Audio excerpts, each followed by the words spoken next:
would your example, because I have 50, of a single Christian country that you would say mistreats women right? America. Hey, Charlie. So I wanted to return to a comment you made earlier about Generation of Lost Boys. You likened them to the Peter Pan movie. Oh, okay, yeah. Yeah. So when we're talking about Red Pill Media as being a large influence, and I wanted to define that. It's a reference to The Matrix, in which a lot of these media heads No, I'm familiar with that. talk about unplugging yourself, and it's about waking up to the realization that there is an active attack on masculinity, that men's rights need to be, that men are being oppressed in a way, and that men's rights need to be advocated for. Many people have attributed the Red Pill Media to rise in this almost generation of lost boys. I kind of wanted to get your opinion on do you see this generation of lost boys as a failure of, say, masculinity, or are there potential other factors, economic, social factors, such as, the death of the American dream, increasing costs of living in America, increased costs of education? Are there any other reasons as to why this generation of lost boys might exist, or do you basically attribute it to I acknowledge all of that, of course. I mean, one of them, it's a very good faith question, and thank you. In America, we made a stupid decision in the 1970s, 80s, and 90s to shut down our factories in the middle part of the country and basically disenfranchise and deindustrialize tens of millions of working class men and tell them to go move to the cities and learn to code. I said this in the previous Q&A, but I can again, which is that a family used to be able to be supported on a single income of 35 weeks of labor a year. Now it takes upwards of 60 weeks of labor a year. However, given all the economic and social and all those factors, the largest of all of them is the cultural and the educational that has infantilized men and hyper-feminized them in the messaging, in the outreach, and in the treatment. And so I can give you specific examples. In what way has the education system infantilized men? I mean, every possible way, from the hypermedication of young men, from in the core curriculum in America, we learn about toxic masculinity from ages 8 in public schools in California and in New York. We never talk about toxic femininity. Do you agree that there's toxic femininity as well? I mean, I think it's an unfair double standard. Why? How can femininity not be toxic if masculinity can? I'm not saying they can't be. Do we teach kids about toxic femininity in our schools? No, tell me yes or no. I mean, I think that they come from two very different places. I think toxic masculinity comes from a level of misogyny, where I think toxic femininity often comes from a reaction to a misogynistic system which fundamentally oppresses and systematically oppresses women. And I'm not saying that toxic femininity is a good thing, but I'm saying it's a much more understood and valid reaction to a system of oppression versus toxic masculinity, which oppresses. Okay. So even if I grant you that, are they teaching toxic? Is that term ever been used in a school that you know of? What term? Toxic femininity? No, it's not. Oh, that's weird.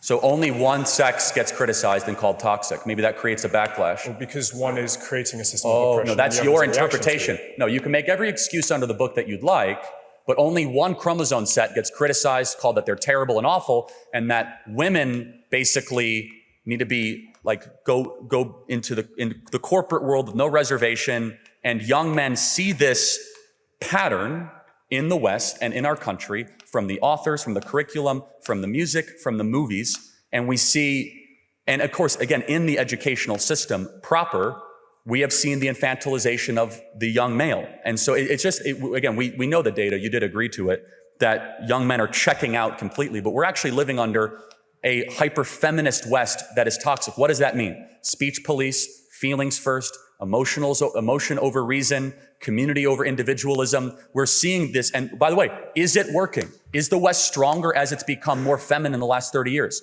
No.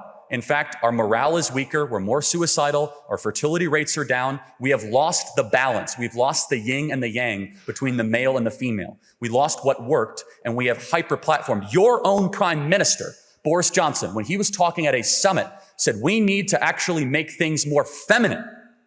Could you imagine if he said we need to make things more masculine? How does that sound to a dock worker in Brighton or someone in Essex? We need to make things more feminine? No. Instead, we need to restore the balance that God created man and women, and right now There, and by the way, you want an example? Adolescence. How does that movie Adolescence not broadly generalize a theme that, first of all, doesn't exist, secondly, is like a slow motion, like humiliation ritual for the young boys of Britain? Could you imagine if there was a similar movie criticizing young women that are like how they are the ones that are driving men away, about how catty they are, about how they don't want to be. No, it's fine. I'll just complete the point. So first of all, my first question, or my only question is, you've advocated and applauded the reducing and removing of public funding for universities on the grounds they promote ideological biases. Given that universities play a critical role in driving national innovation, research, and upward mobility, especially through federally funded grants, how do you reconcile this position with the broader societal value that higher education institutes offer? Well, they can, but in Harvard's case, for example, who's getting their funding pulled, they have a $50 billion endowment. Just so we are clear, in pounds, that would be like what, 42 billion, 45 billion? I mean, I'm trying to learn the conversion rate here. I mean, it's an extraordinary amount of money. They can either use their endowments to fund it, and if you have certain behavior and certain practices, then you should not get federal funding. Harvard is in direct violation of the United States Supreme Court fair admissions case, which says you cannot discriminate people based on the color of their skin. Go ahead. But isn't the whole point of it, you can't use endowments like that. The point of They can. The point of an endowment is to manage a fund through perpetuity. Cambridge has an endowment, and that endowment allows professorships to be funded to allow for research into sciences. That's the whole point of an endowment. Hold on, you just said it funds research into sciences. That's what they should do with their monstrosity of an endowment. Yeah, but the endowment is, The interest alone on their endowment could fund the entire research and development budget of most Ivy League schools. They have a $50 billion endowment. Even like a podunk money manager in America can earn a 7 to 10% investment in the markets the last couple of years. That's $5 billion of returns that endowment could then reinvest in whatever they want. Instead, Harvard has become a hedge fund with a radical school attached. And I think that's very wrong for US taxpayers to continue to subsidize. But it's not just Harvard. You've called on colleges being a scam. You've constantly attacked higher education institutes. You've attacked liberal arts as a scam. For example, like a lot of conservatives, Peter Thiel studied philosophy at Stanford. Ronald Reagan studied sociology. A lot of them did study liberal arts, and you keep undermining these august institutions, which have provided a lot for society. Like society's backbones have been universities and higher learning institutes, and yet you keep attacking them.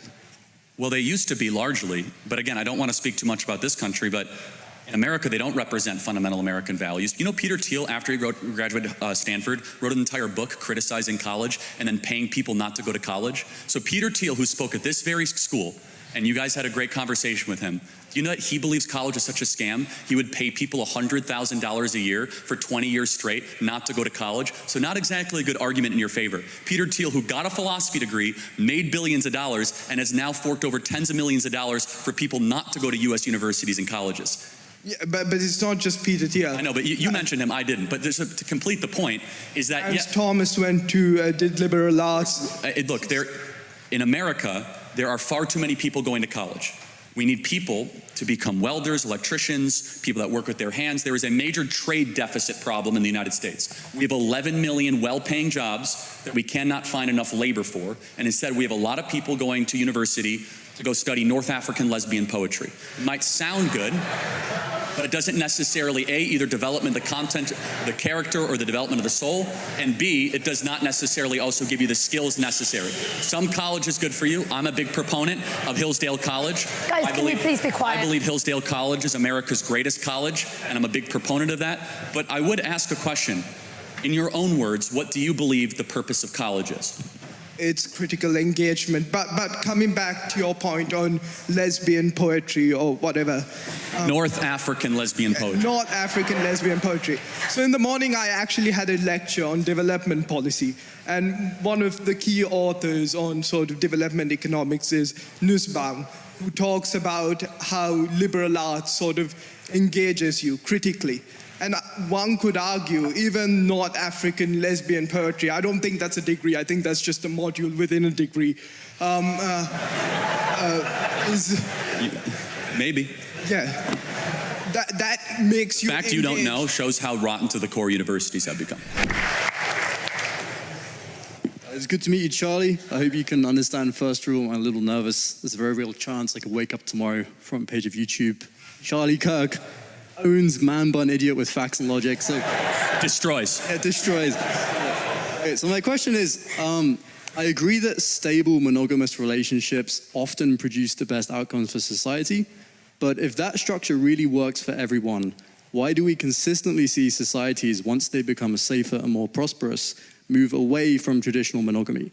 And why do so many marriages still end in divorce, even among people who generally try to make it work? And just one final framing there.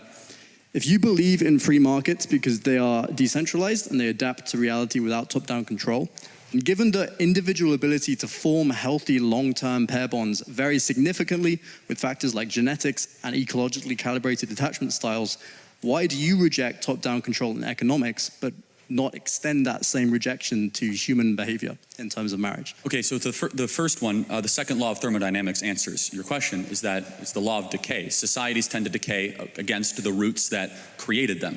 For example, as a side note, here in this country, you guys invented the idea of free speech. You brought it to the world. You guys do not have free speech in this country anymore. 30 people a day are arrested in the UK for inflammatory social media posts. Someone by the name of Lucy Connolly is currently facing prison time for a Facebook post that was critical of migrants. It is normal, unfortunately, for civilizations to get away from how they once operated and how they once were. Now, to your question, does that answer the first part of your question? You were saying, why do they get away from monogamy? I want to make sure I'm answering your question. I would say I don't feel that that's a full answer. Okay, so you're asking why do they get away from what works? Is that correct? Yes. Well, why do societies make this change once they become more prosperous? Oh yeah, okay. I mean, because prosperity leads to degeneracy, for sure. That would be the answer. And so once you are prosperous, you tend to no longer have the moral guardrails or the limitations. Let's just say you no longer have delayed gratification because you have instant gratification because you have a surplus of goods, and then you have a decline of a transcendent moral order. The second part of the question, can you remind me, please, what the second question was? About markets? Yeah. Oh, yeah. Okay. Well, for example, I believe in intervention in markets if there is something that is improper morally. So, for example, I do not believe that you should be able to scam your neighbor or have misleading advertising because I believe in a transcendent moral standard, and the same goes for my personal views on marriage. Okay, so I think we largely agree on the foundation. I'd like to propose something that you might like to think about. So, firstly, I absolutely acknowledge that, again, if everyone in society was able to maintain healthy long-term pair bonds, that would be best. Again, there's strong data showing that independent of socioeconomic factors, broken homes are some of the strongest predictors of poor life outcomes. We totally agree. Yes. And even, I'm not sure if many people here are aware of this, but if you track, as countries become more socially egalitarian, somewhat surprisingly, rates of female depression and anxiety also spike disproportionately. So I think one of the problems here is that when you try and impose moral absolutism, inevitably, again, due to variance in attachment issues, due to industrialized culture, absent parents, screens, raising kids, around 50% of adults in the West develop attachment disorders, which make it very difficult to maintain long-term pair bonds. And then additionally, you have things like variation in oxytocin receptors, in density and shape, also in vasopressin. There are going to be, even if there's 5% of people who feel that these rules really do not fit them, they will push back. And this will create ideologies that then grow into more wider appealing ideologies, which then, leads to this change. I think this is what happened in the sexual revolution. It started with a push for female autonomy, and then it was almost morphed into a really exaggerated expression of pushing for maximizing individual freedom. And I think that when you try and impose moral absolutism this way, it just inevitably causes pushback. And I think if you were to, as someone with a platform, instead say, hey, monogamy is great, it works best for most people, but I also understand there are some people it doesn't work so well for, more people would hear the message that you want to push. Okay, thank you for that. That's an interesting. I've actually never gotten that question before. It's very thoughtful. Would you say you're against moral absolutism then? Yes, I would. Are you against that absolutely? No, I'm very open to having my mind changed. And, So it's not an absolute thing. well, I'm against moral absolutism. Are you against moral absolutism? Absolutely. No. Okay, so then you're consistent. So I think it's all just kind of. I think- it's preference, not. It's about preference. And you could just basically do whatever you prefer. There is no transcendent moral order. You've spoken a little bit about your belief in the sanctity of life and the inviolable dignity of the human person. I take it that you accept evolution. It depends what you mean by that. Do you think we've evolved from primates? I don't know. Okay. But I do believe in the biblical account of creation. I also acknowledge that there is an abundance of scientific research that shows adaptation. Species change is heavily inferred in the data. I don't know enough about it, but I believe the scriptures to be true. And you can be a theist and also believe in God-ushered evolution. Yeah, I completely And agree. so, of which I allow people much smarter than me to make determinations on that. It's completely irrelevant to my core theology, though. Okay. Are you happy for me to proceed with the question, Please, though, on that yeah. basis? Sorry, So yeah, I didn't mean to you're interrupt kind you, of- but yeah. No, that's fine. So you're kind of vaguely, not vaguely, but you seem generally happy with the idea that maybe evolution is true. I hope that that's the case. I mean, Well, I don't believe that. I think that okay. I'm not saying you said happy to that evolution is true. Well, not necessarily happy, but Well, that was the word you surely- used, though, right? Okay, fine. Willing to accept that based on the evidence, evolution is a fact. No, I'm not saying You it's a don't- fact. fine. I'm actually, again, I say I'm open to have my mind moved, and I look at the data, but I believe, given the abundance of equal data that atheists must reckon with, that there is a fine-tuning problem to our existence that I believe warrants that there is a God, intelligent life came from a God, and I believe the scriptures to be true. That in the creation account, there is an allowance to say that God created the heavens and the earth and allowed us to either evolve through species. I happen to believe, through a faith claim, that human beings are designed. What that means is designed over a long period of time or designed immediately. That's for people smarter than me to determine. Fine. I suppose what I'm getting at is if you believe in the sanctity of life and that there is something fundamentally different between the life of, say, for instance, a human being and the life of an animal, does that not make that claim slightly arbitrary? What is personhood based in, if not? Oh, yeah. So do you see what I'm getting at? Sort of. The scriptures say, though, that God created humans, male and female distinct. They're the only ones in Genesis 1:26, 1:27 to made in the image of God. Right, And exactly. so he called animals good, but they are not image bearers. Okay, But that just word, kind of- that word create is barah in Hebrew, and it's not clear whether or not that is created in an instant over a long period of time. And we as believers, I find no contradiction into saying that God could have created an instant, of which I would be pleased. I'll ask God when I get to heaven how this all unfolded. Or was it a process of adaptation and species change? Very smart Christians are on both sides of this issue. And so there's what we call in Christianity closed-hand theological issues and open-hand theological issues. Closed-hand issues would be like the resurrection of Christ, the Trinity, and then there's open-handed, which would be like eschatology or the Eucharist or the creation account. This one allows, given the verbiage, it could be either way.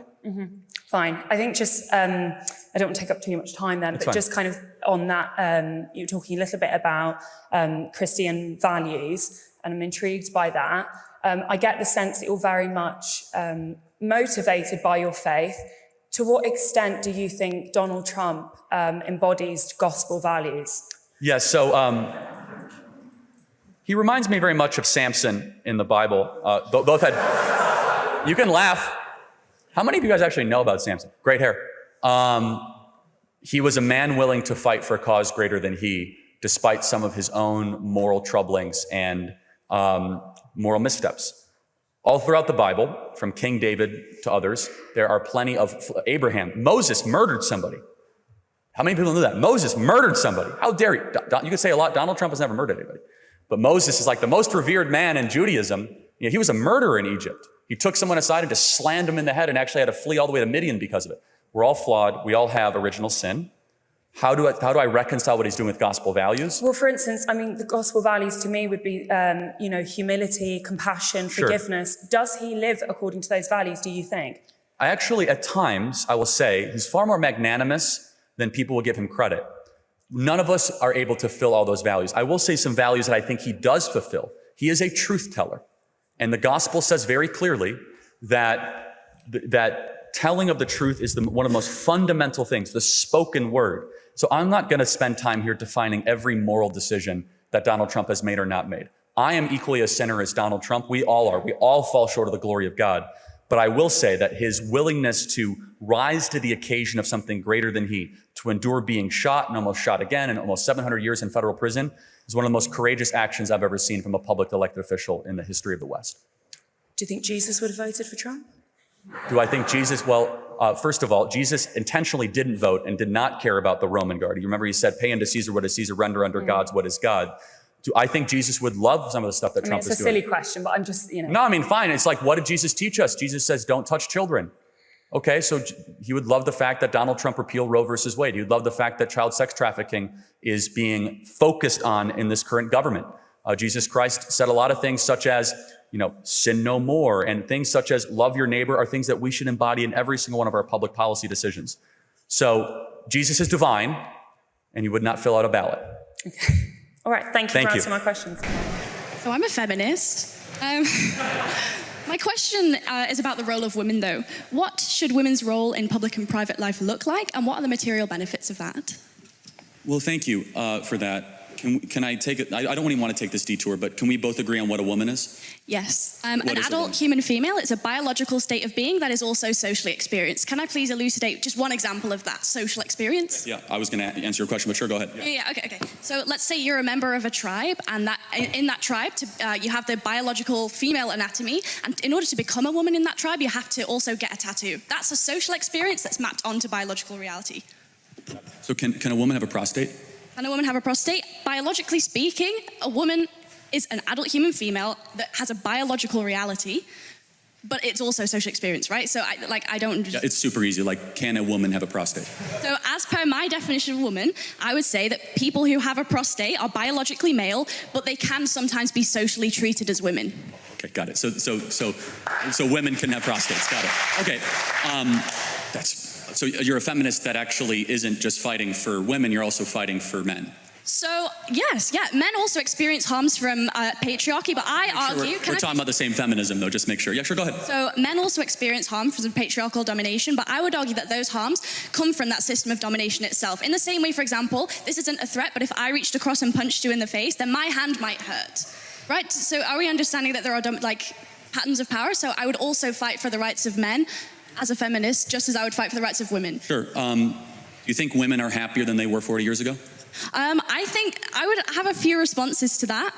I think that women report more stress and dissatisfaction today because, not because they have more rights or because of feminism, but because they're under dual pressure to both excel professionally and also because of the domestic labor in homes that is structured around outdated expectations. So, for example, studies like the OECD's Better Life Index show that women's life expectancy, education levels, professional achievements have risen in countries with higher gender inequality. So I would argue that what you're calling unhappiness is actually visibility, because now we hear women expressing dissatisfaction, whereas in the 50s, we prescribed them Valium and we lobotomized.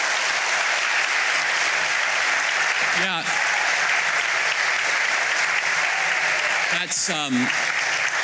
That's really rich. I didn't know women not to complain 50 years ago. That's funny. We've always been... No, hold on a second. Why are suicide rates going up more for women? I think that Forget encourages... complaining. Materially, women are killing themselves more. Why is that? I think that even if both men and women have become unhappier, men's suicide rates have risen as well, and that's also been exponential. Can you at least concede that feminism offers only one potential explanation? There could be also other explanations. Of course, obviously, but feminism is the glaring thing in front of us, where we have fertility rates down, we have marriage rates down, we have unhappiness up, and we did something in the 1960s out of the universities of Bretty Friedan and Gloria Steinem and all these feminists that basically said, you're trapped in a home, go get a job, freeze your eggs, take birth control, and all of a sudden women are way unhappier than they were 40 years ago. And I just have to ask the question, why is that? Is it working? And maybe there are biological differences between men and women that we should respect, and that deep down a lot of women want to get married and have children. In fact, we should applaud it, and we should support it, and we should say it means nothing if you're gonna go be a CEO of some shoe company or be some banker in London. What matters if you raise children and you have something to pass down long after you're gone. I think I would bring 2 points to that. The first one is just really simple, which is that you can ascribe liberalism all you want as the cause of the unhappiness. I would argue something else. I would say that it's certain economic policy that has very little to do with the social acceptance of alternative lifestyles. I would say that we can recognize that income inequality across a vast swathe of Western countries has increased, which causes all kinds of social ills, a lack of social cohesion, housing price growth doesn't correspond with wage growth, monopolies increasingly become kind of emboldened to interfere with politics, and monopolies don't prioritize social health either. I think that those offer more compelling reasons for a decline in happiness than an increase in freedoms, because just one more thing, on an intuitive basis, generally speaking, people want more freedom, not less. Okay, so if that's true, why is it, do you agree that the happiest women of the West are married with kids? I would have to look into it, but Every I think there are study certain, shows, right? there are certain and studies that objectively, we know that, right? The women with kids are not the ones tearing down statues, right? They're the ones that actually have obligations. Does tearing down statues correspond to some kind of smiles per capita data set that I wasn't aware of? Again, it's like, it's a little bit of a one-liner. The happy and the grateful. The happy and the grateful usually don't go burn down Wendy's in their spare time, of which we saw in our country all throughout a single summer. But as a side note, you would agree, objectively, study after study, survey after survey, that the women of the West that are married and have children, especially a lot of children, are far happier than even the ones that earn more money correlated at the same age. So I also don't think that happiness is a very good metric, and neither do you, because you think gay people shouldn't just pursue happiness by being gay. They have other moralistic considerations to be making. So I don't think smiles per capita is a particularly convincing way to measure whether or not we should encourage women to be autonomous. I think we should maximize agency within a fair system that has reasonable parameters, because it's expedient, it's good for the economy, it's logical, it's the moral thing, because if we can't prove the material harms, we shouldn't discourage it. And also, self-reported studies is a really flawed way to do psychology. It's the week before my university exams right now, and I'm standing here explaining the basic methodology behind survey collection in sociology, which you don't even think is a real subject, to Charlie Kirk. If I took one of those surveys right now, I'd check extremely miserable, but so would a Palestinian child who's been torn to smithereens. How are we going to measure? You would say extremely miserable? No, I'm kind of making a joke. No, I mean, but seriously, like, but hold on. I mean, like, that's an important point, though, is that the women in the West have it the best in the world, and yet they're way unhappier than women of sub-Saharan Africa. There's something fundamentally wrong here. Because the women of sub-Saharan Africa have something that a lot of women in the West do not have. The women in the West have cats, and they have good jobs. And the women of sub-Saharan Africa, they have a belief in the divine, and they have kids. And maybe there's a biological undercurrent that is keeping a lot of women from realizing their full potential. And so without reading your phone and just like, connecting. I'm not really reading my phone. Well, it's fine. Sure, then you can answer without it. Fair enough. Would you agree that it's a good thing that more women get married and have children in the West?